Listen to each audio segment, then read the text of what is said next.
Hi, folks. My name is Charles Brun, and I'm the host of Go-to-Market Hackers, the show where we go inside the minds of GTM engineers and architects, creating systems that deliver winning outcomes. Now, before I turn to our awesome guest today, I'll share a little bit about myself. I am a SaaS founder with over 12 years of experience scaling go-to-market teams across various VC-backed startups. And what I always find fascinating is understanding the best practices when it comes to building world-class GTM systems and processes that deliver standout results. And really, this is what this podcast is about. This podcast is about understanding how the best GTM teams are combining the tools and the processes to unlock outstanding growth. So today's guest is none other than Jomar Ebalida, who is an AI consultant and GTM systems engineer. He's about to publish his second book on how to build agentic workflows that scale, and is also about to launch a new workflow orchestration tool for AI agents. Jomar, it's great to have you on the pod. Thanks so much for joining. We're excited to have you today. And, maybe before we dive into the framework you've built, I would love for, you to share a little bit more about the audience, and so that they can get a better picture of the full breadth of everything you've done and where you come from. And then we can dive in. Does that sound good? Nope, that sounds amazing. So my name is Jomar. I started my career in actually AI cybersecurity, and I was one of the few first hires in their marketing team. So I was able to work on basically help them orchestrate and really fine tune their HubSpot instance back in 2014, believe it or not. And then, started using Salesforce, really got honed into the Salesforce world and the Marketo world. So I was able to implement that and was really into the marketing automation and CRM automation. Before they had the drag and drop features, right, of all of the different process builders, I was really doing the hands-on work on just like translating business objectives and then actually making it technically, and then, launching it, in a week's time, just because the company was one of the first few unicorn companies in Orange County.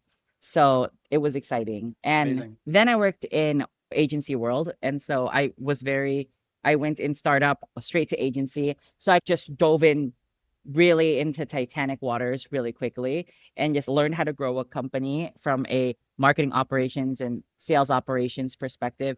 And then went to go ahead in consulting. And I loved consulting because I got to really, understand and meet one of the most brilliant people in San Francisco and like New York and all over the world. And I'm still really close friends with them. And like, I love their friendship. Oh, go ahead. So does that mean that you were then dropped into like these larger, like Fortune 500 companies? Is that kind of the idea? Yes, exactly. So I was just dove into all of these really big companies that had a lot of technology, and it was just really interesting because I'm the type of person that just loves to take things apart. Like I love to just get a toy and then when I was younger, just take everything apart and then re-put it back together in a different way. And so like I love doing those kind of things. And so I was wondering, that's like the environment that I was going into. Yeah, amazing.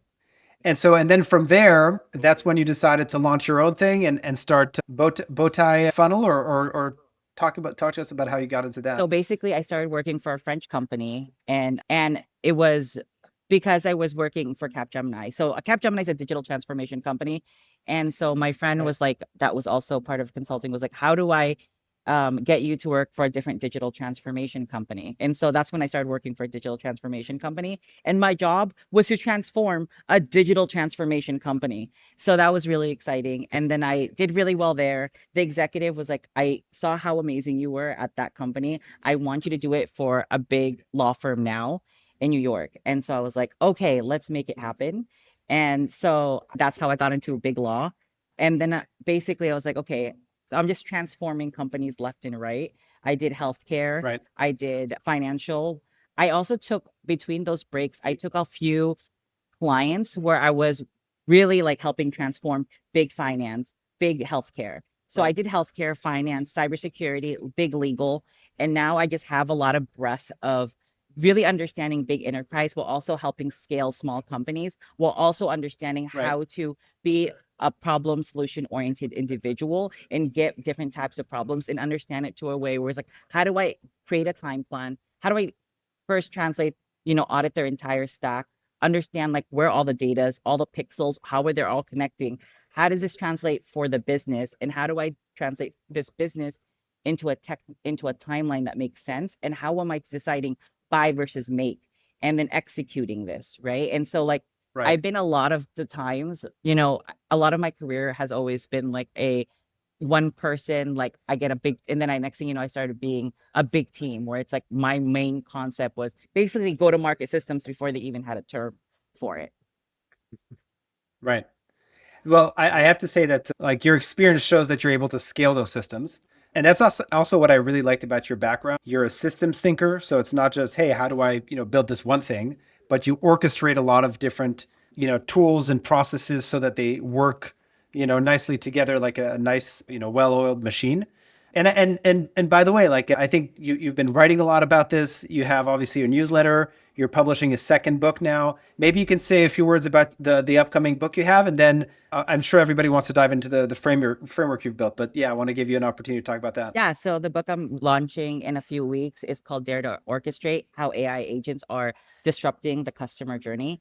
And so I'm launching that in the middle of October, and I'm really excited about it because I'm also giving those books away for free at a conference in Mapapalooza in the end of October. So I think it's going to be Amazing. super fun, and I love giving free things away. It's like a swag. I like to think of it like a mini rave, right? Everyone go to a conference, they get stuff back. They go to a rave, they get like little trinkets back. Like I want my workshops to be like that, where they get something back to take home. It is a part of me. It is like something I worked really hard on. It is something that like I truly am executing in my friends' smaller companies because I want Of them course. to, I want my friends to succeed, but it's also because they're a smaller company and I feel like they're more susceptible to disruption as opposed to big enterprise companies where they have padding and they have financial cushion. Love it. Well, I will definitely get my hands on one of those copies. And the book title is great, by the way. I'm sure just that is going to create a lot of, excitement. So great book title. Book titles matter more than you think, right? It's like a book title can kill a book that would otherwise be successful. So I think you did a great job there. Cool. So maybe we can then dive into talk about the framework that you've built to basically build scalable GTM systems. I know you prepared some beautiful slides, so we can dive into those, and maybe I'll just jump in left and right to clarify some of the concepts that you're explaining here. Yes, I get and I try to be I'm gonna try to be as strategic as possible so I don't get too much in the weeds because I'm the type of individual that like the moment AI started going, I watched probably like every single NAN video that you could possibly find on YouTube. And the fact that I talk really fast, I just times two or times three everything. So everyone just talks extremely fast. So I will try to slow down as well and try to get as much concepts and how I really approach this and like how I see this going forward, and how I see also like I'm launching a product and how I would orchestrate and really deploy this into like smaller mid-sized companies because right now a lot of companies don't really know where to start at first. Like, where do I Right. even put these agents? How does how am I Right. even Right. making, Right. how am I supposed to make money off of these agents? Like, so there's a lot of 100%. questions in the air right now about this. So that's great. Yeah, and this is a question I get a lot too. Is like, where do you start? What are the baby steps? Like crawl, walk, run. And so I think that's great. That's a great foundation. So let's dive in. First, all right, let me share my entire screen with you guys.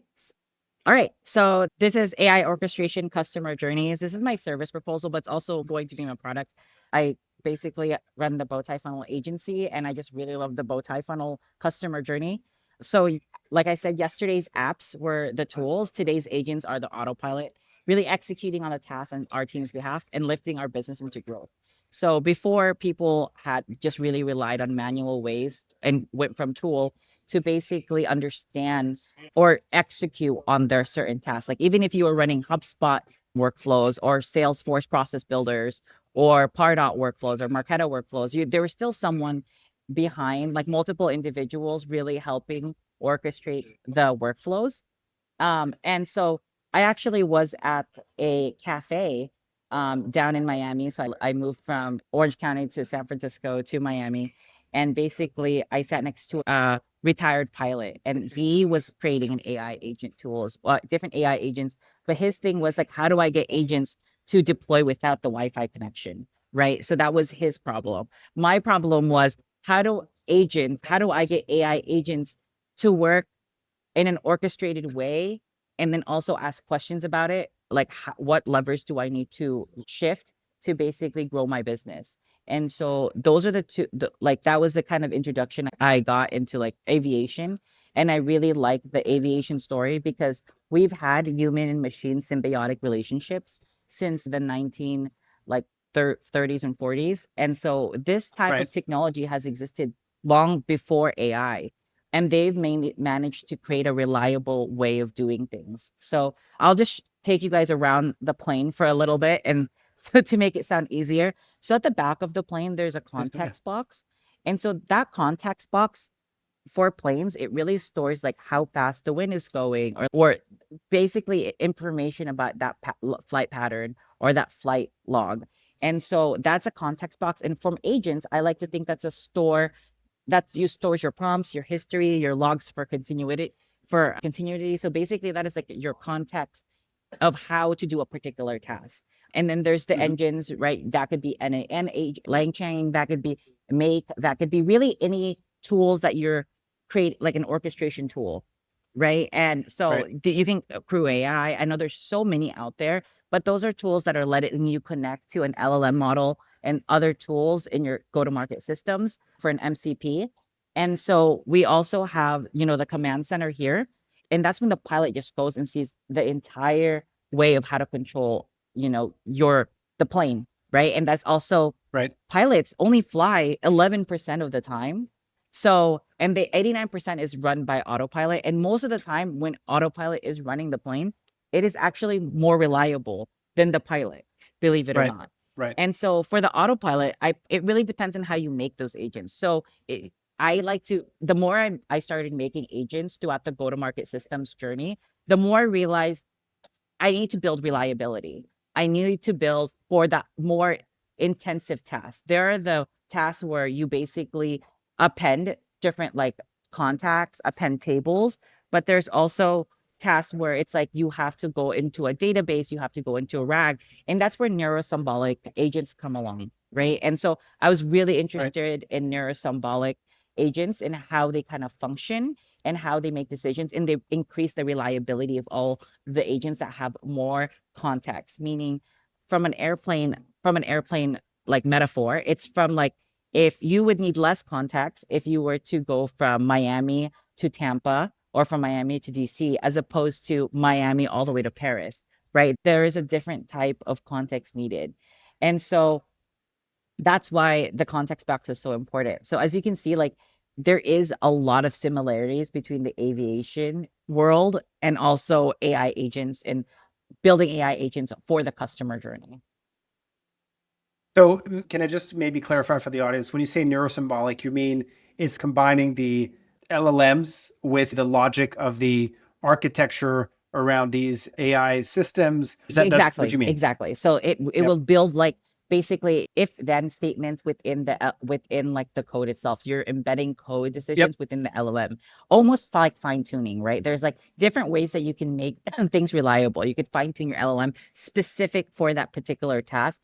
A lot of people are doing it specific for industries, and then they're calling it like their proprietary thing. For me, I don't think that tools will be the proprietary item that data or tools will be the proprietary items that people have. I guess if you consider this a tool, I think as we're evolving with agents, I think the most important IP is going to be how it's like training an individual. That AI agent will be that individual for your company. They'll know all of your particular quirks, particular way of doing things, because everyone's data, believe it or not, is really messed up. Like I've been to a lot of Fortune 500 companies. I've been to a lot of startup companies, big service companies. Their data does not look good. They just put a pretty lipstick on it and push it outside the door and go get the world data. And that's literally how people be pushing data in like all these big companies. So I really the proprietary IP for agents is going to be all the outputs that it creates, because every output is a learning experience for your agent. And that's where neurosymbolic comes in, because if you apply neurosymbolic agents, you're able to see all the tasks and decisions that it's making. And then you'll be able to talk back to it and then adjust the way it's doing something, and it'll self-heal and self-learn that particular task. So after 100 tasks, your agent, your plane is going to know how to get from Miami to DC all with only and flying 89% of the time, right? And so that's basically the same concept here. And it's like you just keep doing that same pattern over and over and over again. That makes sense, but presumably there should be some amount of data. I'm not saying all of the data, but that's reliable so that the system operates. Of course, there's going to be self-learning, or that the flight. Right, exactly. Yeah, that makes sense. Yes. Okay, So we're on the same page. So right now there is an AI maturity progression, and I think there are some companies that are just doing so much better at making it so simple, frictionless for people, and that's how the people that are getting the most adopted for their tools. The more technical you become, or the more technical the tool is for fine-tuning context pillars, right? Which I build most of my agents using context pillars, right? Meaning user prompts, system prompts, RAG, memory. If it's a short, long-term memory, for very simple tasks, you just need short-term memory. For more complex tasks, you need long-term memory, right? And then output and learning. And so, like for me, I look at those, and I have literally an outline that I like see the tasks. What data are they using? What fields are they using? What pixels are they triggering? What tools? So like that will help you build your MCP, and that will help build your logic, right? And to me, like that has really transformed the way I made agents for the go-to-market systems, because it has given me a layer of understanding of like, here are all the pieces to a puzzle. Let me put it together depending on what puzzle it is. So I digress a little bit, but yes, that to me, that Sure. for AI maturity progression, those are the people or technologies that are really working to get like really getting more market adoption. Is they made it so frictionless and easy for the go-to-market systems engineer or the Marketo person or the people that do automations in your IT. They've made it so simple because they've put it in either a table format or something that they're familiar with, right? And so That makes sense. yeah, so that's really the manual controls that I'm seeing right now, or just going straight into a Chat GPT business console. And then the assisted, But oh, go ahead. Can you explain why that's a productivity trap?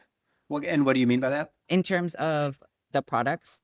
Well, in terms of like manual controls and having, systems folks that are in there maybe building some specific automations in silos, like why? Because I'm looking at your slides here and you talk about, task automation productivity trap. Is it because it's a silo that it's a productivity trap? And so then therefore it's not Yes. orchestrating across a lot of different workflows and parts of the organization, or what do you mean by that? Yeah, I basically think it's because it's one team that is using the tool. They haven't really Got it. done like an AI charter. I highly recommend individuals to make an AI charter across your marketing, sales, and customer success people. Some companies do a center of excellence, right? And they're using Right. AI to basically have a new team, and their new initiative is just an AI initiative within that center of excellence team. And so that's basically what a lot of companies, big organizations are doing, to say to the people that are funding them, saying, oh, like we have a team that's doing this. It is a center of excellence. So that is a good way if a company doesn't have that yet, and they'll be able to work across, the different types of horizontally across the team. And right now it's just vertically. Like the tool is just like a vertical tool for one team. And that's why it's in silos. And a lot of people Got it. don't understand how to make sure, oh, is this data being captured from one team versus another, right? Like that really needs to be more transparent as we get across the board, and like data governance across different agents, across different teams. I think what's happening right now is just AI is because the speed of how AI and digital, as a person that works in digital transformation, it is exposing a lot of companies' ability to be nimble. So if you're not nimble in this economy, in this type of where we are right now in AI, I mean, you still have a lot of runway, but it will be very difficult if you don't have that type of organization in your company. That makes sense. So typically, who's responsible for leading the AI charter? Is it, I don't know, CTO of the organization, the chief innovation officer? I guess it kind of depends, but right now we're talking about go-to-market engineering. And I always get concerned when you have this broader charter that might, conflict with some parts of a go-to-market engineer's goals. So I'm just curious, who's responsible from your perspective for setting these, or who's the best person to kind of own that? So for me, like if you don't have a chief innovation officer, which most companies don't, they have a COO. And I see a COO Right. really owning that because a lot of the tools, I believe in agents, are going to increase the speed of tasks and progression across like a lot of the manual Interesting. tasks. So for me, like I think the COO is really good. And how I'm seeing is a lot of go to revenue operations individuals are also getting promoted to be COOs or SVP revenue operations and then COOs. And I feel like that's a very nice progression in their career as well. And they usually hire go to market systems engineers. And rarely will I ever see a CMO handle the go to market systems. A lot of it right now, what I'm That seeing makes sense. across the Yeah. board, yeah, it's revenue operations and they get promoted to be COOs and they usually will have the AI charter and be responsible for it because they already have the orchestration. That's part of their job title. So that's how I see it That going. makes a ton of sense. They're already, developing the operational guidelines, the government and oversight. Mhm. They are, pulling in the different stakeholders required to lead the operation. So I think that makes a lot of sense. Thanks for clarifying Of that course. part. Yeah. So So back to the AI maturity progression. So now we're off to the assisted co-pilot. yes. So the assisted co-pilot, they're still disconnected systems, but and siloed data, but they are really like I would like to think they're assisted co-pilots because an example is if someone is coaching you on your sales process and they're basically like a little chatbot in your Salesforce or anything that is in your CRM right now where you're basically chatting with them and they're helping you like after a conversation, they're auto-filling your medic sales process or you're filling out any type of, after conversation meeting that you're having. And so Right. that to me is like a co-pilot, right? They're still fragmented because it only works within that sales process and it hasn't really Mhm. went back into the marketing process. And so Got it. that's the assisted co-pilot that I'm seeing. And then the agents command center, which is like that's the thing where I'm seeing and that's what I'm like building for also a lot of smaller companies is where they have one orchestration. An example I'm making for my really close friend's spa, I'm having, the Bowtie funnel is still very much the same, right? There's awareness, education, selection, mutual commit, onboarding, retention, and expansion. However, I've adjusted it based on the length of their customer because since they're getting customers are paying them less, their stages become smaller. They don't need that much education because it's a service that they need right now. And so I basically created different agents across the track, like agents that would basically, I uploaded all her documentations, all her previous conversations through email into a RAG. And the AI agent was able to understand the tone, the branding, the diction, the questionnaires, and then really started making agents across the board for her customer journey where they're having another agent on top. And that agent is able to understand each other agent's particular task. And for me, that agent will then be able to basically see the whole gamut of all the agents in the customer journey and be like, okay, this is they'll have a touch point in each part of your stages. And the reason why I started to launch this for smaller companies is since their customer journey is smaller, they're more sensitive to AI. I'm also able to see the increase in productivity and the increase of value that AI is able to have for these smaller companies. Makes sense. I assume the agentic workflows are a little bit simpler to set up when it's a spa versus Capgemini, which is like maybe $1 billion agency, right? Yeah, exactly. Less data So points. yeah, less data points, probably also less, requirements. I mean, when you're a very large Fortune 500, you have to have legal involved. You have to have all these different sides of the business involved. Here, I'm sure you're able to launch these much faster. But yeah, I assume the positive is that you probably have cleaner data. The systems are a little bit simpler. The organizations are less siloed. Mhm. And you could probably see basically time to value faster, meaning the time between, hey, this is the way we're going to set up this agentic workflow and how we're going to orchestrate the entire workflow and then launching and start to seeing value. Yeah. What I like I'm keep saying is, oh, my data has to be 100%. No one's data is going to be 100%. Like let's put it what it is. No one's For data is sure. going to be 100%. Let's just give the agents enough to where they're able to do the tasks, and also like we have enough data, and then clean as you go along, and that might even be better for the agent as well, especially Right. if it's a neurosymbolic agent. if it's an agent that's going to be a little bit further down the funnel within your customer journey that has to learn different quirks of your company, like that is part of the journey about this. That's what's so beautiful about agentic AI, is that it will learn your crappy data and how to clean it accordingly. So you don't need 100%. You just need, an 80-20 split, basically. Get it to where it's Makes there sense. and then iterate as you go along, because if you set up your agents correctly, it will learn like how to work with you. Like it's like an employee. It will learn as you're going, and I think that's the most Totally. beautiful part about this. Is like people think failure is not success. Failure is part of success, right? And that is how it comes with AI. Is like failure is part of the success. Like it's a reframing of how you think of what failure really is for agents. Makes sense. And before you go to the next slide, can you just summarize here, when we're thinking about, going from the manual controls to the assisted copilot to the full kind of agent ops command center, what should folks be thinking of? Maybe if they're like an SMB, and I know that later you're going to talk about like the systems for different ARRs. So that's great. We'll get into that. But are we talking, hey, this is going to take 3 months to launch? And, what does that look like in terms of timeline, in terms of resources to invest? Oh, of course. Like I love going fast. That's kind of the reason why, like, I just love really going fast. And it really depends on like where that word, that phrase, it really depends. Can see I'm a consultant. Where it really depends on the organizations. Like there's a lot of variables, right? It depends on like how your team is structured and the temperature they have for AI, which right now is really high. How do I get this in my organization fast? That the need and effort is there or the need is really there. Like it's almost like someone broke their arm and they need to go to the emergency room. That's how dire it seems like from an organization perspective.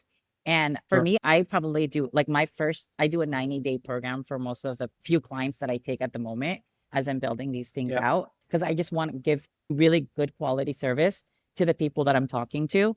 But for me, I do my first 30 days is just really going through the framework of the customer journey, really looking at the teams that are touching it, because I think job function is really where the AI agents are going to be really successful. And that's how you build and whole or command center for your customer journey, is you have to build it horizontally and not vertically. So what that means is going through your entire customer journey from when a lead actually goes in to when you actually resell and upsell those customers again, but looking at it from a horizontal perspective, and then going stage one, awareness. Who's in charge of awareness? Usually marketing is like, what are the job functions for that? It's ad competition, looking at competition, looking at signals from different buyers that we have. Now it's not just SEO, it's like AEO, right? Like it's if the LLM is actually looking for you and auditing you.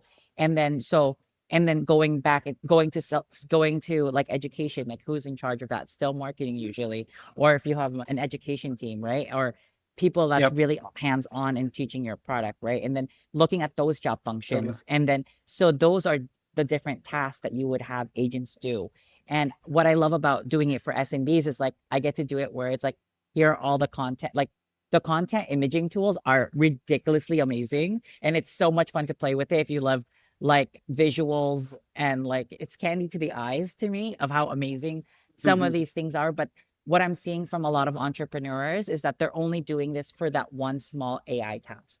They're only doing it for that one small task. And that's because a lot of them have our only perspective is that one task. They don't see the very few people will have a full gamut of the entire customer journey and task orchestration needed to build all of these agents, and then have an agent on top of it that will be able to understand all the tasks needed for your company to keep going into all these different stages. So that's what I have seen. Super, makes a ton of sense. Thanks for clarifying, Jomar. Yeah, of course. And then here's the problem orchestration gaps that I'm seeing. A lot of companies like agents in silos, where they're just like, there's no playbook or no shared memories with a lot of these agents that people are building. Like if your company is basically using a platform that appends and enriches from a different company, you're still having to do that manually. You're just dragging and dropping. Why isn't there an agent doing it for you and giving you a status like, oh, we had 13% or 89% or 90% of the data were appended. Here are the 6%, and I was able to fix it. I was able to fix the other 10% using these. Would you like to do that? Yes or no? A lot of people don't have that type of functionality. They just still have the drag and drop. You know, they don't have that type of they don't have that system built in. And a lot of these companies, what they tend to do is they turn to guardrails so much of it because they too don't know how to build it. And it's because they're not go-to-market systems people. They're not in the day-to-day. They're just solving that one problem that they're having in the most simple, basic way where it's production ready, right? That's what I'm seeing too, is a lot of people's agents aren't production ready, or if they are, they're not, there's still a few manual tasks needed, and it's not learning on any of the tasks it's failed in. That makes sense. Yeah, and then there's conflict logic, right? There's increased friction instead of reducing it, and it's just like a lot of different automations now too. What I'm seeing is like a lot of agents are crossing paths where manual automations that previously people had. So an agent could be doing one thing. That's why an audit is so important. But someone's HubSpot or Salesforce process builder is like doing another thing. And so it's like conflicting logic, or people don't build out their agents where it has the right logic for that tool to be successful because they haven't done it well. But right now, as LLM models keep increasing in intelligence, they're doing prompts for you, right? And so you have a baseline. You don't have to start from scratch. What really starts that building that IP and proprietary, intellectual property for your company, is the amount of tasks that your agent learns and how advanced it gets doing those particular tasks. And there's no black box, Makes sense. right? Like what I'm seeing is that there's no context for a lot of tools that people are building. And I'm seeing that across the board. It's just a glorified automation tool with a little bit of reasoning. It's not understanding the full context. It's not having a systems prompts, or it has a systems prompts, but it's missing memory. It's missing RAG. It's missing error logs. It's missing all those parts that make a agent be part of your IP for your company. And that makes sense. So, go ahead. So this kind of goes back to what you were talking about with the AI charter. You need to have, this needs to come from the top where there's, leadership buy-in, and that's actually sets the direction, that sets up an AI charter. Exactly. And so that there's basically alignment across all the different teams and organizations, and you can build something that is scalable, consistent, has the right data, doesn't have, conflicting logic, etc. Yeah, exactly. And right now, because people aren't building a charter, there isn't that unified way of doing something in terms of, kind of your AI manifesto for your company. It's a lot of people are going off on their own. And what I'm seeing is that people are putting proprietary information into a chat GPT that's not chat GPT for your company. Right. And then so people are feeding these LLM models, and they're not even securing their data and just putting all the information in there. So that's the part where it gets really scary, because if you don't handle this now, people are going to try to figure this out, and they're going to do it in a way where it's not safe for a data perspective. And you're also not training their AI. The more you don't use an AI built specific for your company or specific for a particular task, you're taking the time that those people could be teaching your agents to do particular tasks that they're doing. I'm not here to try to say agents are going to replace us. I'm saying they're going to do a lot of the repetitive tasks, so we as humans can have a better relationship with each other to accomplish a certain goal. And I just like the way pilots and planes have that symbiotic relationship. And so that's how I feel about how this is going. And that's totally what I'm seeing. We still need to understand, what does success look like? And we also need to understand what does good quality look like?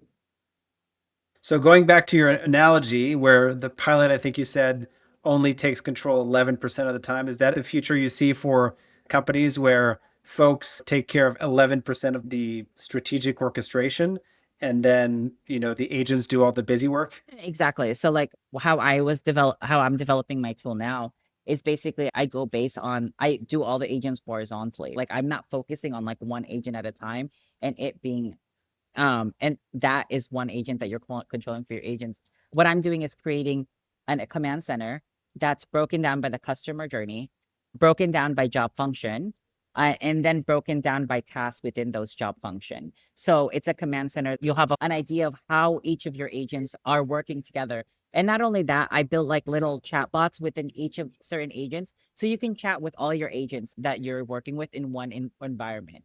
So that makes you not having to go back and forth to so many different tools. Just you have to go to your Clay, you have to go to your N, you have to go to your like all of these different tools. No, just have one command center that has all of your, you can talk to all of your agents. You can see the success rate, failure rate. You can see what automatic tasks that they're doing. You can see the logic and how they're creating your certain tasks for you, and you could go intervene when needed. But you will also, and there will be agents that, they'll just keep working, and then you can just talk to it and it'll basically, fix itself in terms of how to do it your way. So it's just like, that's kind of Makes the sense. platform I'm making. And I like it because it shows that agents are horizontal and not vertical in companies.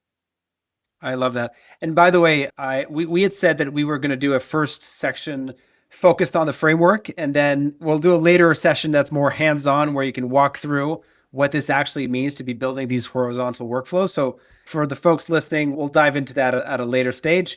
Yes. So this is basically what I'm building is the Bowtie funnel overlay where agents run horizontally across the go-to-market job functions.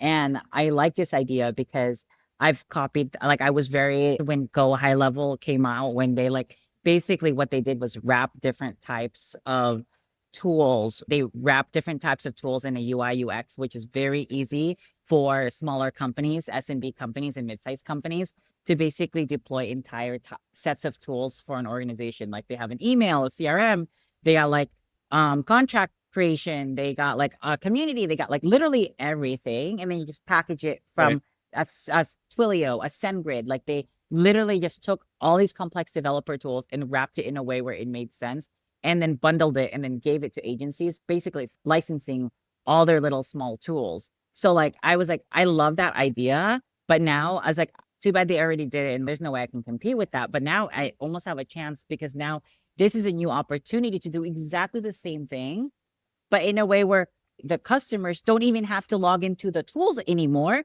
They can just log into one console and the agents are going to work on the tools for you. The same concept applies here, right? The same concept, except these individuals no longer have to go into a Go High Level platform that's white labeled for them. They can just have once and go to all these different tabs and work on all these a million different types of tabs. They just have to work and talk to agents and that are in charge of those tasks, and they'll know and understand your customer journey. So, and they know what their assignment is, and they'll do that for you. And that's where I got the idea from. So I'm not trying to reinvent the wheel here. Like this human machine symbiotic relationship has already existed. You're already trusting your lives 30,000 feet above ground, and creating this licensing different agreement here. Like this has all been here. I'm just repackaging it in a way where it's decreasing friction based on the new technology that's happening. So I don't want people to think like I'm doing something amazing. I'm just taking things that I have a really good understanding of and then reformatting in a go-to-market systems or environment. I really love the way you're framing this. I also love the Bowtie funnel, by the way. And so basically, if I summarize what you're saying here is at each stage of the funnel, essentially there are these loops going on, and there's a human in that loop to validate whatever specific workflow is being done, whether that's for the awareness workflow, the education workflow, etc. And so it's as you said, symbiotic relationship between the agent or agents at each stage of the funnel with the human in the loop kind of approving it so that specific lead goes through that journey the right way. And so like this, I mean, winning by design really made the Bowtie funnel in terms of these stages, but I like the stages of like, you can switch out these stages, right? Because the whole part of the Bowtie funnel is you're not just, after you close out a customer, you're not just creating, you're not just, that's where it's over. That's how a marketing funnel is. Sure. This is just like, could be reapplied into like small companies for spas where there is more discovery. And then after discovery, they book. So like I've massaged these different types of Bowtie funnel stages according to different types of industries to apply the same concept, but there's just less teams, but there's just less teams as opposed to a B2B company, right? That has different types of departments. So for me, the whole concept of the Bowtie funnel is making sure that you're expanding on your current customers, and you're making sure that you are also, they're looping back and you're increasing that like retention and expansion. So it's really getting that missing piece that I like. Makes a ton of sense. I really like the framework. Oh, thanks. And then so this one is like I have this weird ability to just learn something really quickly and apply it. And I didn't do that great in college because it was so hypothetical. And I realized I instead of going to a UC school, I should have gone to like a CSU school where it's more hands-on, or because I'm very good at hands-on work as opposed to like hypotheticals, because I like applying things very quickly.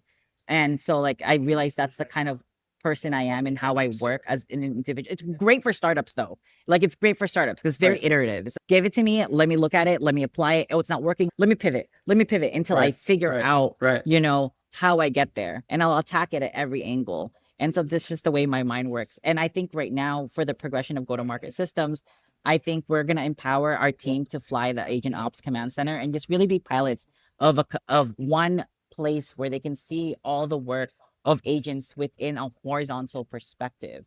And so before I was doing this, I was mapping out agents across, I was matching out workflows and seeing the success and failure rate using stock Maxi. Now I feel like agents are going to replace the way I'm looking things and actually doing the work. And, you know, I think that's the most beautiful part. So the first step for this is learn the systems, automation workflows within each of your entire, you know, go-to-market systems process, your different stages, your job functions. Look at all the workflows, what it's supposed to do, what is the output. And that will give you know, that removes the different types of vertical silos that you're seeing, because you're seeing a whole map, you're seeing the entire puzzle piece and not just the corner pieces that you're responsible for. And then the company could basically also, from how I'm seeing this from a product perspective, is basically lock down different types of ability to chat depending on where you are in your whatever you're responsible for in that customer journey. And that's how I'm seeing it. But then it gives more transparency in what everyone's doing, right? You really just can't be hiding like in the dark corner like a cockroach anymore. You have to really do your work in AI, because it's like AI is doing a lot of the manual tasks for you, and it's like it's showing all the tasks that it's doing for you. So instead of people saying, "Oh, AI is gonna," you can hide in AI. I feel like if you apply Agents Command Center, it'll show like all these people that are not working actually, because this agent didn't get approved a certain time, or like you're not like actually fine tuning these agents in a particular way. And then the test flight, you want to practice all your AI until you feel confident, like a reliability score that you feel needed to be like, okay, I don't have to watch it every single time it imports. I can just watch it like 2-3 times, and then I can start talking to how So go ahead. How are you actually practicing within that to make sure you get to that level of accuracy or that specific performance level? Yeah. Are you doing it on a smaller subset of use cases? Do you have a development environment, so to speak? For me, like since I was launching these agents in a smaller company, I didn't have those. But yeah, for a smaller company, I definitely think a sandbox would be great, especially if your end tool that it's getting from it would just be sandbox environments, right? Like I would just basically attach all the different sandboxes in one place, and then the execution will be sandbox based, and it'll be like just updated to the most recent data sets that people have. So for me, that's how I'm seeing it until you feel comfortable. It's really just a simulation of all your tools. If it's connected to an MCP, even better. Or if it's connected from API, as long as the AI has the access to those tools, that's what's really makes it amazing. Yep. And then, right, like step 3 would just be, you get to be the pilot, you run tasks, you see everything, you know, in one orchestration. I really think go-to-market systems people are going to be really leading this way. And we're really just turning go-to-market systems people into pilots for the command center. Love it. For their go-to-market systems. Love it. And that's it. And like, here's just a 90-day segment of my rollout that I do that other companies can do too. Not just for me. Like I think after I do this, I'm also just going to start just giving out people's like my audit sheet, my change management and how I do things, just so I can educate. Because my goal is like, licensing the command center and not really just, that's my goal. It's not, I'll take a few clients here or there, but it's not really just to build out a big agency. And so, yeah, that's really it. Right now you're focused on the new product you're going to be launching soon too. So you have a lot on your plate, a new book, a new product, the agency, you're speaking around the US. So it sounds like you're quite busy. This is super interesting. By the way, are we going to share these slides after the fact and we share them with folks? Of course. You can share them. Awesome. Like I'll put it on my website. You can put it on your website. I'll share them with you now. Like it's great. Amazing. I'll just massage it a little bit. And then I also have an appendix. which basically, Yes. for me, like these are agents that are going to be the most helpful depending on the stage you're at. You're not going to be building certain types of agents based on, and I'll share this slides with you too as well, so you'll have a better Amazing. idea. Yeah. I really love this because this, I think it helps folk understand, kind of going back to the crawl, walk, run approach. It helps folks understand where to start. And so, okay, I'm in, under 10 million AR. Like, don't overcomplicate it. These are the key agents and workflows you should be automating. Exactly. Right, And I want, so I love that. and I want to be Yeah. able to like also share like to individuals like best practices and also like how to build these agents. This need to be more neurosymbolic agent? Would this need to have LLM fine tuning? Would this need to be like, do you know what I'm saying? Like there's certain ways that I feel is best practice to build these agents. But yeah, so there's 10 million to 50 million ARR. And you could still build tools within less than 10 million RR depending on your like, I don't know how your business is really, but these are just a high recommendations of what I would build for companies based on how their progression across the customer journey. And so like I'll share these slides with you as well, and I could add on to it certain Amazing. tools and give you a really good description of what it does and give you an idea of what are the fields really used for each of these agent tasks. And I'll tell you how I calculated the hours and the ROI savings based on the person's employee, like how much someone regular employee is making in America for that role. That's great. Yes. Jomar, this has I don't know been if super interesting, really, really helpful. So basically, starting from the talk, a COO, a CIO should be owning this, setting up an AI charter so that it flows down and everybody's aligned in terms of building the right processes and making sure that you have the right data, that it's flowing across different teams, that there's no conflict within these workflows, right? That's one of the takeaways that I have. And then once you have these, you can build these horizontal agentic workflows that'll allow you to scale your systems. And obviously, you just showed at the end, like there's a ton of cost savings and time savings that you can get from this. And then within that, you do want to have kind of a crawl, walk, run approach where you start small, you understand the basics, then you launch within a small subset or a sandbox to validate that you get to certain performance criteria or performance levels or whatever KPI you set for yourself.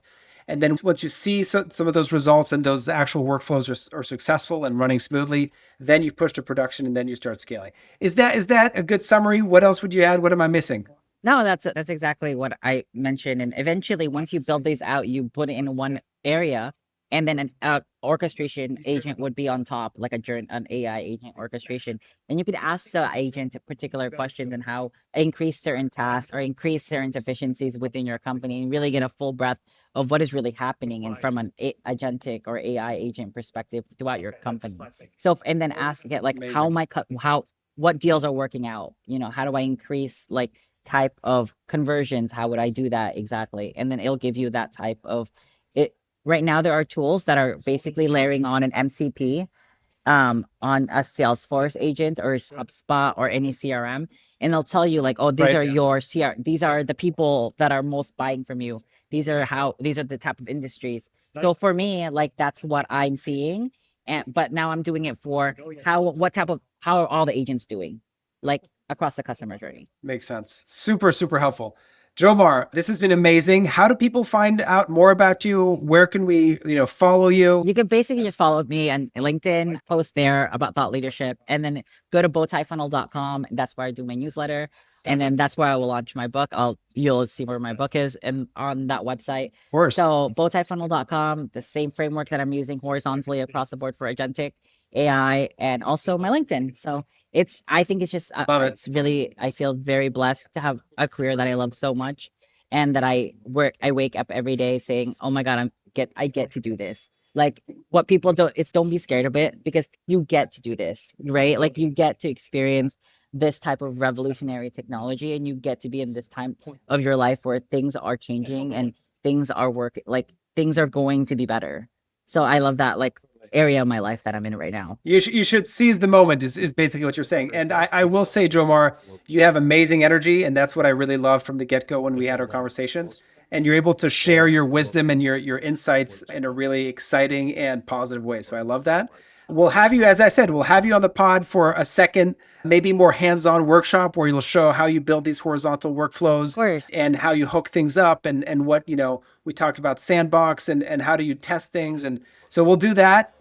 Between now and then, good luck on the launch of your new book. We're excited about that. We'll post more about that when it comes out. And we'll talk again soon. We'll be excited to follow you. Thank you. Have a great day. Bye, everyone.